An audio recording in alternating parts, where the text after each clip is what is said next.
এই guys, good afternoon সবাইকে। আশা করি সবাই ভালো আছো। আমিও খুব ভালো আছি। আর আমার চ্যানেলে স্বাগত জানাই সবাইকে। সবাই সুস্থ থাকো, ভালো থাকুন, এটাই সবার কাছে, ভগবানের কাছে চাই। তো আমরা গেছিলাম আজ আউটিংয়ে মায়ের মন্দিরে, আমি আর আমার বান্ধবী দুজনে। আর দেখো, ওই বিকেলের আবহাওয়াটা আর পরিবেশটা খুব সুন্দরই ছিল। আমার দেখালাম, তাই তোমাদেরকে শেয়ার করছি। দেখো, খুবই সুন্দর। বাট আমার বান্ধবী না, একই হোস্টেলে থাকে, একই সঙ্গে থাকে। তো ও ভিডিওতে আসতে ভয় পেত, মানে লজ্জা পেত। তো আজ দেখলাম যে ও ভিডিওতে আসতে চাইছে। তো আমার সঙ্গে এলো আর ও ক্যামেরা ধরছে। তো ক্যামেরা ধরার পর আমি ওর পিছনে পিছনে এসেছি, বাট ওই ক্যামেরা করছিল। তারপরে দুজনে এসে এখানে প্রণাম করব।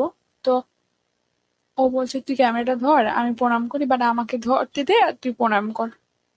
তো এখানে এখানে যাই আউটিং এ যখনই আউটিং এ যাই তখনই মায়ের মন্দিরে ঘুরে আসি দুজনে মিলে গল্প টল্প করে।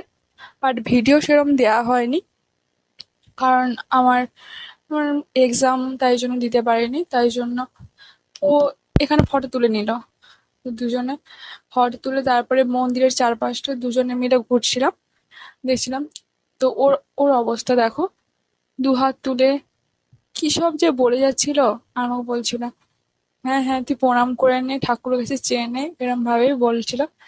আর আমার পিছনে তো প্রচুর লাগে, আর ওর পিছনে আমি সেরমই লাগি। বাট ও আর আমি দুজনে গিয়ে অনেক খাবার কিনতেও গিয়েছিলাম। তারপর দেখো, ও প্রণাম করতে বসেছে। এই যে আমার বান্ধবী, সুন্দর একটা বর হোক ওর, সেটাই চাই। এই যে প্রণাম করছে, মানে সব সময় যে, মানে যে ওই বলে না 32টা দাঁত কেলিয়ে রাখা, সে একে দেখে শিখতে হবে। কেলিয়ে কেলিয়ে দোকানে এসছে রাস্তায়। আমি এই জন্য ভয়েস ওভার দিচ্ছি, কারণ রাস্তায় হচ্ছে গাড়ি টাড়ি চলছে, তো তাই আমাদের কথাগুলো শুনতে পাবে না। আমরা রাস্তায়, মানে কখন যে বেরিয়েছি, কতক্ষণ পরে যে ঢুকেছি তার কোনো হিসাব নেই। এ পাশ থেকে ওই পাশ ঘুরে ঘুরে ঘুরে ঘুরে, আর আছে একটা বাজার করা হাতে ব্যাগ, খাবার কিনে এটা সেটা কিনে ভাবছিলাম সবজি কিনবো। আর সেরকম সবজি মাছ দেখতে পাইনি বলে দেখে দেখে দেখে দেখে দুজনে ঘুরে, তো অন্য কোনো দোকান দেখছি যাতে কোনো খাবার টাবার কিনতে পাই, বা খাবার ভালো কিছু খাবার আছে কিনা। সেরকম কিছু খাবার দেখছি না। আর শহরে তো সেরকম, মানে সবজি টবজি গুলো না কেমন একটা বেশ তা ভালো লাগছিল না। তাই দুজনে সবজি দেখে দেখে লাস্টে সামনে দিয়ে যেতে ফুচকা দোকান টোকান দেখতে পাই কিনা। তাও তো ফুচকা দোকান টোকান দেখতে পাইনি।